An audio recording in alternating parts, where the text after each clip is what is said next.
Vamos continuar aqui então, pessoal. Página 130.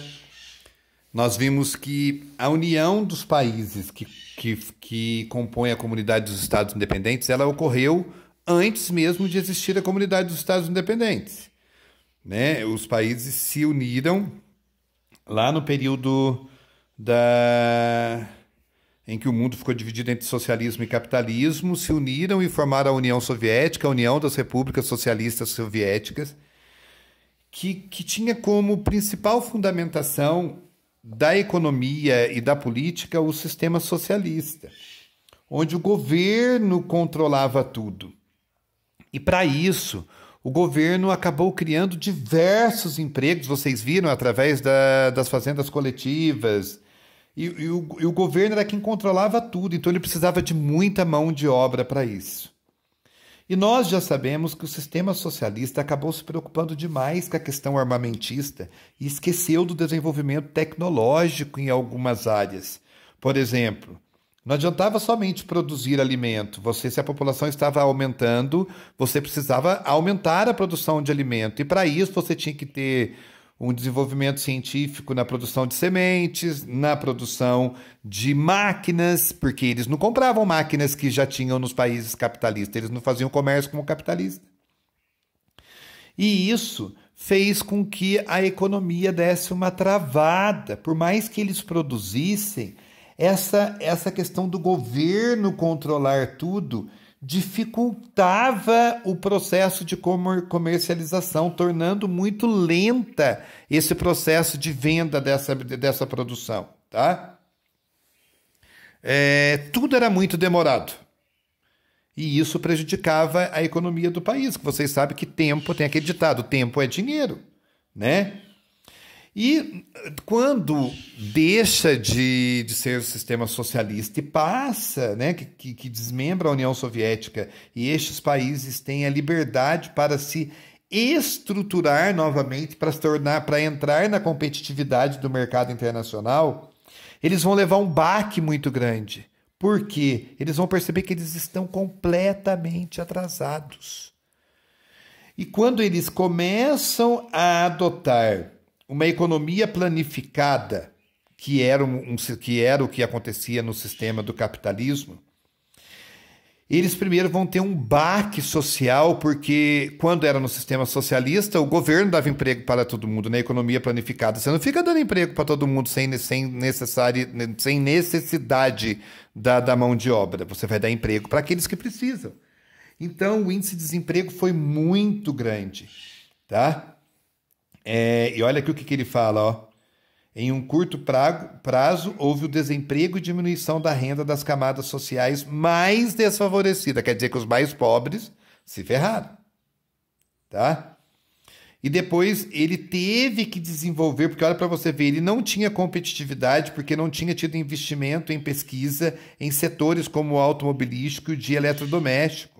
Tá? Isso provocou uma estagnação na economia do leste europeu. Enquanto isso, no mesmo período, a Europa Ocidental, ou seja, o oeste europeu, a produtividade e a economia do país crescia rapidamente. Então eles tiveram que passar por esse baque aqui, ó, para fazer essa mudança do socialismo para o capitalismo, gerar muito desemprego, para poder fazer com que a sua economia crescesse um pouco mais.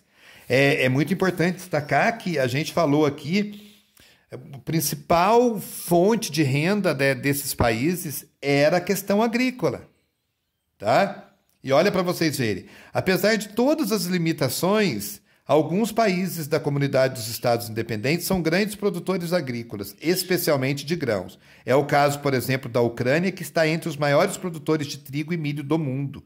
Então, por mais que eles passaram por todos esses atrasos, eles ainda conseguem uma alta produção. Tá? Depois ele vem falando sobre o comércio entre os países da comunidade dos Estados Independentes. Por mais que eles tenham se tornado independentes, ainda há um rigoroso controle feito por quem? Pela Rússia. Tá? Ela antes garantiu o equilíbrio entre as demandas e as ofertas do comércio regional. e promoveu o rompimento dos vínculos existentes entre os países e depois vieram a construir a CEI. Então a Rússia sempre esteve controlando essa questão econômica. E outra, ela centraliza o poder para ela e faz com que o comércio entre esses países seja especificamente entre eles, tá? Olha aqui para você ver. Desde que a criação da Comunidade dos Estados Independentes aconteceu, ela tem dificuldade para manter esse bloco. Por quê? Porque a Rússia acaba interferindo muito nos países, na questão econômica, na questão política, e isso não tem sido de agrado para muitos deles, tá? Uma outra coisa que é importante, com o fim porque a Rússia está perdendo força sobre esses países.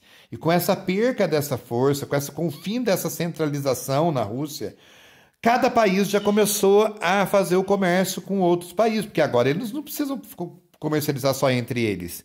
Ainda é o principal comércio entre eles, tá? Mas eles já têm liberdade para comercializar com os países capitalistas. E, como eu estava falando, muitos países já não aceitam tudo que é colocado dentro da Comunidade dos Estados Independentes. Principalmente aqueles países que conseguiram uma proximidade de trocas comerciais muito grande com a União Europeia, tá? Esses países, eles vão tentar, a Rússia ainda fica pressionando, ó. Ela tenta manter a hegemonia, mas estes países já começam a ver que eles têm que ter abertura e independência para poder conseguir melhorar a questão econômica do país. Se eles melhoram a economia, praticamente a questão social também é melhorada, tá?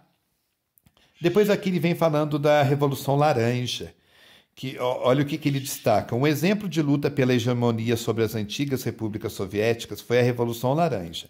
Em 2004, nas eleições presidenciais da Ucrânia, houve uma fraude para evitar que o candidato pró-europeu chegasse a presidente. E essa fraude foi induzida por quem? Pela Rússia. Como resposta, a população organizou diversos protestos e ocorreram atos de desobediência civil, além de greves. O partido pró-russo tentou evitar de todas as formas que Viktor Yushchenko ocupasse o poder em Kiev.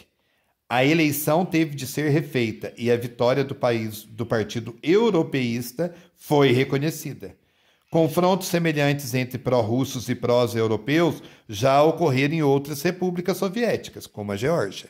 Então, aqui está falando da Revolução Laranja que aconteceu na Ucrânia e eu vou enviar um vídeo para vocês que complementa sobre isso. Olha para vocês verem que interessante, quer dizer que eles fazem parte do bloco, mas a sociedade é dividida entre países que defendem os interesses russos e países que defendem os interesses da União... Países não, pessoas que defendem os interesses da União Europeia. Tá certo? Depois que vocês assistirem esse vídeo, vocês já vão assistir um vídeo falando um pouquinho da Revolução Laranja.